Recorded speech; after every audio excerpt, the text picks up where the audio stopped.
Iran में जो हादसा हुआ है, जो उनके प्रेसिडेंट इब्राहिम रईसी का जो एयर क्रैश हुआ है, उसे ईरान के अंदर उनके पॉलिटिकल स्ट्रक्चर में कुछ तब्दीलियां मैं जैसे कि मैं देख रहा हूं कि आने वाली हैं। अब इब्राहिम रईसी का हेलीकॉप्टर क्रैश, क्या ये महज हादसा था या करवाया गया था? ये एक ऐसा सवाल है जो आज की तारीख में सबकी जबान और दिमाग में है।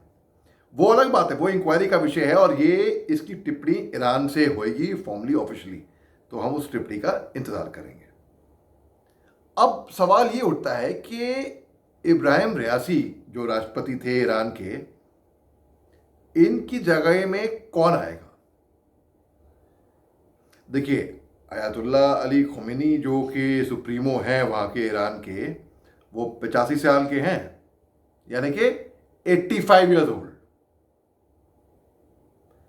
ऐसा कहा जा रहा था कि इजराइल ने कराया होगा, मोसाद ने कराया होगा, तरह तरह के एलिगेशन निकले थे।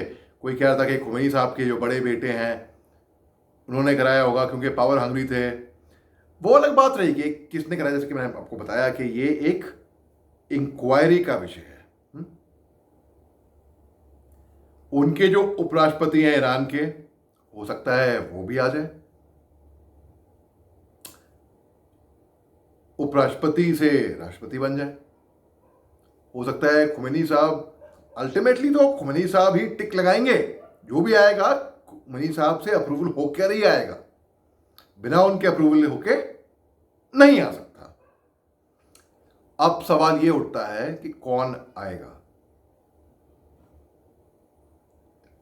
मेरे ख्याल से अभी देखना बाकी है, लेकिन मैं आपको ये बता दूं कि 1979 में जब शाह ऑफ ईरान का रजीम था ईरान में, वो के एक शिया साइड नहीं, सुन्नी साइड के थे वो, ठीक है, और उनकी वेस्टर्न लीनिंग्स थी, यानी कि अमेरिका की तरफ को। और फिर 1979 में जब सत्ता बदली गई, 30 ऑफ मार्च 1979, तो जाहिर सी बात है जब सत्ता बदली गई होगी वहां पे, तो उन्होंने कहा एक नया कॉन्स्टिट्यूशन इन प्लेस होना चाहिए।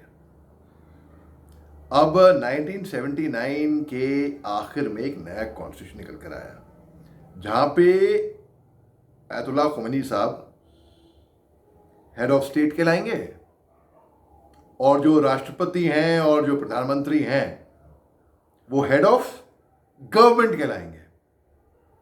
अब 1989 में जो प्रधानमंत्री की पोस्ट थी, जो प्राइम मिनिस्टर की पोस्ट थी, वो अबॉलिश कर दी गई ईरान से। तो ईरान के अंदर, बल्कि अभी आपने देखा कि 2-1 साल पहले एक युवक महिला की जेल के अंदर मौत हो गई थी हिजाब के लिए, और हिजाब की प्रोटेस्ट भी हुई थी ईरान के अंदर, बहुत ज़बरदस्त प्रोटेस्ट हुई थी।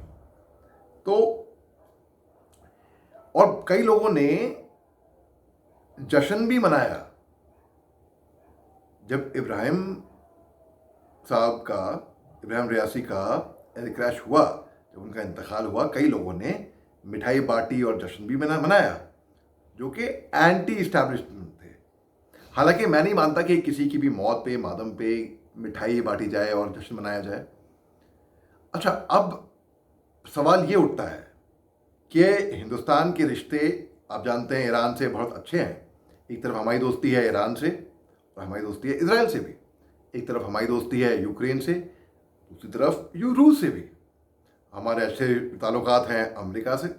केवल वाहिद मुल्क जैसे कि चीन और पाकिस्तान को छोड़ के, जो कि बदमाश मुल्क हैं, मैं तो ये बोलूँगा। अच्छा, क्या इससे हिंदुस्तान के जो रिश्ते हैं, हमने झाबड़ पोर्ट का 10 साल की डीलिंग साइन करी है अभी हाल ही में, कुछ दिन पहले, ईरान के साथ, जिसमें अमेरिका ने अपनी नाखुशी जताई है इसके बारे में। लेकिन हमें फ़र्क नहीं पड़ा। हमारी रणनीति, हमारी फॉरेन पॉलिसी अव्वल दर्जे की है।